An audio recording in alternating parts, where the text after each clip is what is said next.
जी सुनिए, राहुल का टिफिन दे आइए उसके ऑफिस में। राहुल की माँ बोली, क्या राहुल आज साथ में टिफिन लेकर नहीं गया?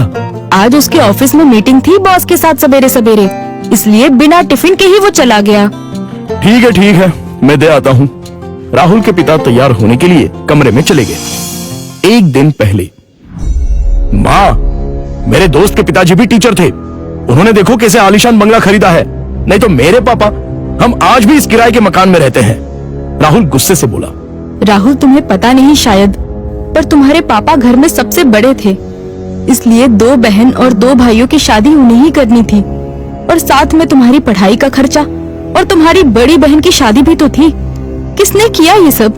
क्या फायदा इन सब का? उनके भाई बहन अब बंगले में रहते हैं। कभी उन्होंने सोचा है कि अपना भाई किराए के मकान में रहता है तो उसके लिए एक छोटा सा घर खरीद के दे दे? ये सुनकर माँ की आंखों में आंसू आ गए। उन्हें समझ नहीं आ रहा था कि जन्म दिया बेटा अपने बाप के बारे में ऐसी बातें कर रहा है। फिर माँ बोली, तुम्हारे पिता ने अपना कर्तव्य निभाया, अपने भाई बहनों से कभी किसी चीज की उम्मीद नहीं की। राहुल पागलों जैसा बोल रहा था। अच्छा वो ठीक है, पर पिताजी लड़कों की ट्यूशन लेते थे।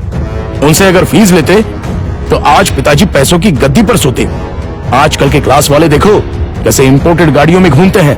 लेकिन तुम्हारे पिता के कुछ उसूल थे, ज्ञान बांटने के, पैसे नहीं लेने के, इसलिए तो उन्हें ढेर सारे पुरस्कार भी मिले।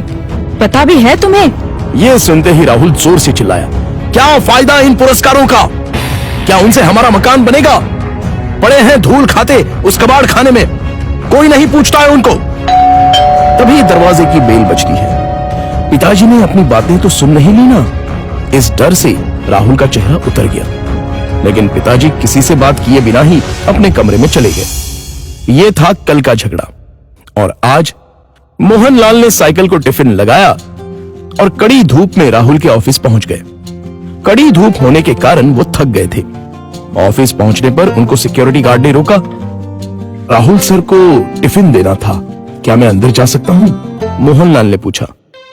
अभी नहीं दे सकते, वो बॉस के साथ मीटिंग में है। जब मीटिंग खत्म होगी तब दे देना। चलो यहां से हटो, बॉस तुम्हें देखना नहीं चाहिए। अगर बॉस को दिख गए तो मेरी हालत खराब हो जाएगी। चलो जाओ उधर, गार्ड बोला। मोहनलाल कुछ ही दूरी पर धूप में खड़े रहे। मीटिंग 1 घंटे से ऊपर तक चली। उनके पैर में दर्द होने लगा। तभी ऑफिस के केबिन का दरवाजा खुलने की आवाज आई।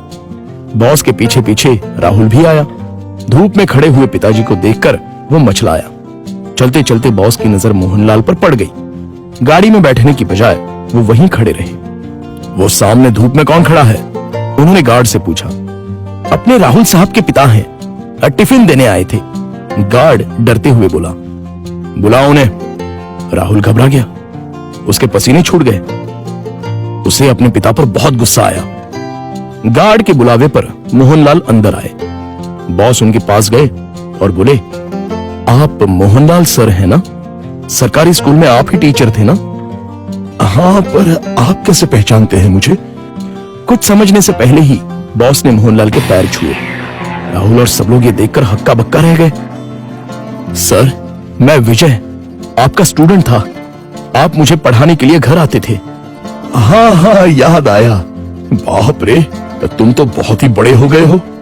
विजय मुस्कुराया और बोला, सर आप यहाँ धूप में क्या कर रहे हैं? चलिए अंदर बैठते हैं, बहुत सारी बातें करनी है आपसे। सिक्योरिटी, तुमने इन्हें अंदर क्यों नहीं बिठाया? सिक्योरिटी ने शर्म के मारे गर्दन नीचे कर दी और बोला, सॉरी सर, गलती हो गई। इस पर मोहनलाल बोले, इसमें इसकी कोई गलती नहीं है, आपको डिस्टर्ब ना हो इसलिए मैं ही बाहर खड़ा हुआ था। ओके। विजय ने मोहनलाल का हाथ थामा और उनको अपने कैबिन ले गया। बैठिए सर, अपने कुर्सी की तरफ उंगली करते हुए विजय बोला। नहीं, ये कुर्सी तो तुम्हारी है। मोहनलाल हिचकिचाहट से बोले, सर आपकी वजह से ही तो ये कुर्सी मुझे मिली है, इसलिए इस पर सबसे पहले आपका हक बनता है। विजय ने जबरदस्ती मोहनलाल को अपनी कुर्सी पर बिठाया। शायद आपको पता नहीं, लेकिन अगर सर नहीं होते तो आज ये कंपनी नहीं होती और मैं अपने पिता के साथ उनकी दुकान में बैठा रहता। विजय ने अपने साथियों से कहा। राहुल और मैनेजर आश्चर्य से देखते ही रह गए। स्कूल के टाइम मैं एक एवरेज स्टूडेंट था, मुझे पढ़ाई में दिलचस्पी नहीं थी। मार्क्स कमा रहे थे, इसलिए मेरी माँ मुझे सर के पास उनके घर ले गई और ट्यूशन लेने के लिए कहा। पर सर के घर पर जगह नहीं थी, इसलिए वो हमारे घर आकर मुझे पढ़ाने लगे। लेकिन सर ने कभी फीस नहीं ली। सर के पढ़ाने के तरीके से फिर धीरे धीरे मुझे पढ़ाई में रुचि आने लगी और मैंने 10वीं में दूसरा नंबर लाया। ये देखकर तो मैं हवा में उड़ने लगा। My goodness! पर सर ने कभी आपसे फीस नहीं ली? मैनेजर ने पूछा। मैं मां के साथ मिठाई लेके सर के घर गया।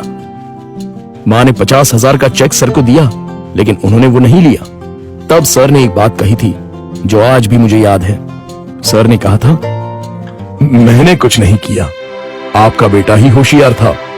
मैंने सिर्फ उसे रास्ता दिखाया है और मैं ज्ञान बेचता नहीं हूं, दान करता हूं। फिर मैंने 12th करने के बाद MS किया और अमेरिका जाकर पढ़ाई की और वापस आने के बाद ये कंपनी स्टार्ट की। एक पत्थर को सर ने हीरा बना दिया। सर, आपको सच में दिल से प्रणाम। मोहनलाल की आंखों में आंसू आ गए। यह सच में कमाल की बात है। बाहर दुनिया में पढ़ाई का बाजार चल रहा है और इन्होंने बिना फीस लिए पढ़ाया। मान गए सर आपको। ऐसे लोग उसूल के पक्के होते हैं। इन्हें पैसों की और पुरस्कार की भी चाह नहीं थी।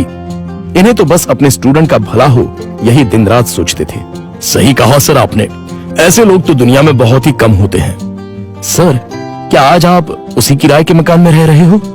मोहनलाल की जगह राहुल ने ही जवाब दिया।